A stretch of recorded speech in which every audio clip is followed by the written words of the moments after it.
Good morning fifth class.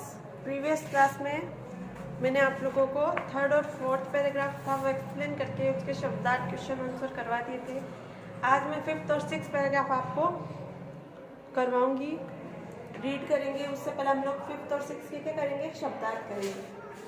बर्बरतापूर्ण, बर्बरता दुष्टतापूर्ण या क्रूरतापूर्ण। दुष्टता होता है किसी के साथ में अत्याचार करना, ठीक है।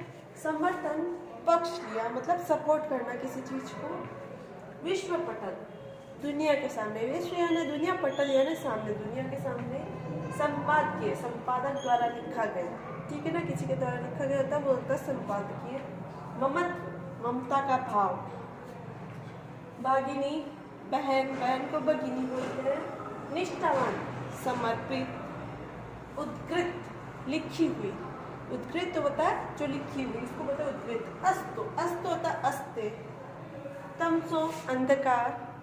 मर्त्योर्मा, मृत्यु से। आप लोगों ने संस्कृत में कविता सुनी होगी, अस्तु माँ सत्यमय, तमसो माँ ज्योतिर्गमय, मृत्यु माँ अमृतम गमय, ठीक है ना।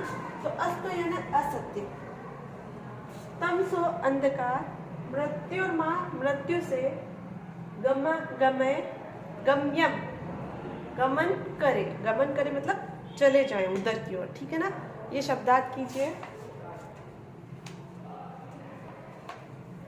अब आप लोग चैप्टर नंबर 10 था भगिनी निवेदिता वाला, 140 पेज नंबर ओपन करना। जिसके पास में बुक है वो ओपन करेंगे, नई बुक है वो मेरी बात सिर्फ सुनेंगे, ठीक है ना। Sorry 45 page number 141। अब मैं 5 वाला पैराग्राफ रीड करवा रही हूँ। निवेदिता ने जब अंग्रेजों का भारतीयों के साथ बर्बरतापूर्ण व्यवहार देखा, मतलब भारतीयों के साथ अत्याचारपूर्ण व्यवहार देखा, जब भारतीयों के साथ अत्याचार कर रहे थे अंग्रेज लोग, तो वह पूर्ण ताकत के साथ भारत की स्वतंत्रता की लड़ाई का समर्थन करने लगी। मतलब भारत के लोग स्वतंत्रता की लड़ाई लड़ रहे थे तो उनका समर्थन करने लगी, मतलब उनको सपोर्ट करने लगी, उनका पक्ष लेने लगी निवेदिता। उन्होंने बंगाल विभाजन का क्या किया, विरोध किया। उन्होंने जगदीश चंद्र बोस की उपलब्धियां विश्व पटल पर रखी। जगदीश चंद्र बोस की जो उपलब्धियां थी उनको विश्व के सामने रखी। और महर्षि अरविंद के जेल जाने के बाद उन्हें कर्मयोगी पत्र के लिए संपादकीय लिखने का कार्य भी करने लगे। जब अरविंद जी जो जेल चले गए तो संपादकीय लिखने का कार्य भी उन्होंने क्या किया था, कार्य किया था, ठीक है। 6 नंबर है, उन्हें भारतीय इच्छा अधिक प्रभावित करती थी। ये मैंने रीड करवा दिया है, सॉरी। इसके शब्दार्थ हो गए। अभी क्वेश्चन आंसर मैं आपको क्या करूंगी, पिक दे दूंगी। 5 और 6 के क्वेश्चन आंसर करने हैं और पाठ्य पुस्तक के क्वेश्चन आंसर देखते हैं। पहले 5 और 6 के एक बार मैं समझा देती हूँ। 5 का, भगिनी निवेदिता स्वतंत्रता की लड़ाई का समर्थन क्यों किया, क्यों किया था उसने, क्योंकि अंग्रेजों द्वारा भारतीयों के साथ क्या कर रहा था, व्यवहार क्या था, दुष्टतापूर्ण व्यवहार देखकर उन्होंने स्वतंत्रता लड़ाई का समर्थन किया था, ठीक है ना। क्योंकि अंग्रेज भारतीयों के साथ गलत व्यवहार कर रहे थे, इसीलिए निवेदिता ने भारतीयों का समर्थन किया था। बंगाल विभाजन का विरोध किसने किया था, भगिनी निवेदिता ने किया था ना, हाँ। अरविंद के जेल जाने के बाद निवेदिता ने क्या कार्य किया, अरविंद जब जेल चले गए तो निवेदिता ने क्या क्या संपादकीय कार्य किया, मतलब उनका पत्र लिखा था, ठीक है ना। कर्मयोगी पत्र के लिए संपादकीय लिखा, ठीक है ना। 4th है, उपयुक्त गद्यांश का शीर्षक क्या है, महान क्रांतिकारी निवेदिता। इसके पूरे चैप्टर का शीर्षक ही यही है, क्या है, भगिनी निवेदिता, ठीक है ना। 6 नंबर पैराग्राफ के क्वेश्चन आंसर। निवेदिता भारतीय स्त्रियों से क्यों प्रभावित थी, क्यों थी, क्योंकि भारतीय महिलाएं उन्हें लज्जा, विनम्रता, स्वाभिमान, सेवा भाव, निष्ठावान, ममत्व आदि की प्रतिमूर्ति दिखाई देती थी। भारतीय महिलाओं को भगिनी निवेदिता किन का स्मरण कराती थी, भारतीय महिलाओं को क्या याद दिलाती थी, वो महिलाओं के बारे में याद दिलाई। कौन सी, लक्ष्मीबाई, अहिल्याबाई, जिन्होंने अपने देश की रक्षा के लिए अपने जान की कुर्बानी दी थी, उनकी याद दिलाती थी, ठीक है। निवेदिता का देहांत कितनी वर्ष की आयु में हुआ था, कब वो मर गई थी, 44 वर्ष की अल्पायु में, ठीक है।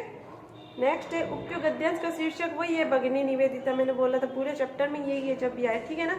आइए क्वेश्चन आंसर की पिक मैं आपको नोटबुक में, सॉरी फोन में, व्हाट्सएप पे सेंड कर दूँगी, ओके। क्वेश्चन आंसर है, मार्गरेट का पूरा नाम क्या था, मार्गरेट का पूरा नाम आपको मैंने लिखाया था फर्स्ट पैराग्राफ में, मार्गरेट एलिजाबेथ नोबल था, ठीक है। मार्गरेट को नया नाम निवेदिता किसने दिया था, आप लोग बताइए किसने दिया था, चैप्टर रीड किया था, जिन्होंने भारत के लिए उनको आह्वान किया था, मतलब बुलाया था। स्वामी विवेकानंद जी ने बुलाया था, उसका नाम स्वामी विवेकानंद जी ने ही दिया था। नेक्स्ट है भगिनी निवेदिता किस देश से भारत आई थी? भगिनी निवेदिता आयरलैंड से भारत आई थी। ये नोटबुक में नहीं करने, ठीक है ना। अब है रिक्त स्थानों की पूर्ति कीजिए। रिक्त स्थान में हेल्प बॉक्स में मातृभूमि, आयरलैंड, शिक्षण और देहांत लिखा हुआ है, ठीक है।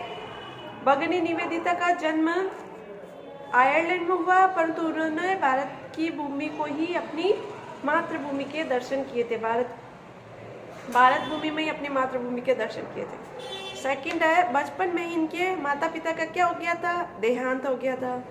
मार्गरेट को शिक्षण का कार्य अच्छा लगता था, मतलब पढ़ाने का कार्य अच्छा लगता था, ठीक है। फिल इन द ब्लैंक्स हो गया, टिक द राइट है। 17 वर्ष की उम्र में ही भगिनी निवेदिता ने कार्य प्रारंभ कर दिया था। क्या किया था 17 वर्ष की आयु में उन्होंने? भगिनी निवेदिता ने समाज सेवा किया था, पढ़ाई का किया था, या पढ़ाने का काम किया था, या आंदोलन करना था? पढ़ाई नहीं की थी उन्होंने, पढ़ाने का कार्य किया था, ठीक है ना। ग होगा फर्स्ट में। नेक्स्ट है ब वाला, स्वामी विवेकानंद ने ख्याति अर्जित की थी, मतलब ख्याति किसमें, प्रसिद्धि किसमें प्राप्त की थी? कहाँ पे की थी? भारत सम्मेलन में या विश्व सम्मेलन में गए थे? Second number. Third number Chicago के विश्व धर्म सम्मेलन में, या फोर्थ नंबर राष्ट्रीय सम्मेलन में गए थे? तब कहाँ की थी अर्जित उन्होंने?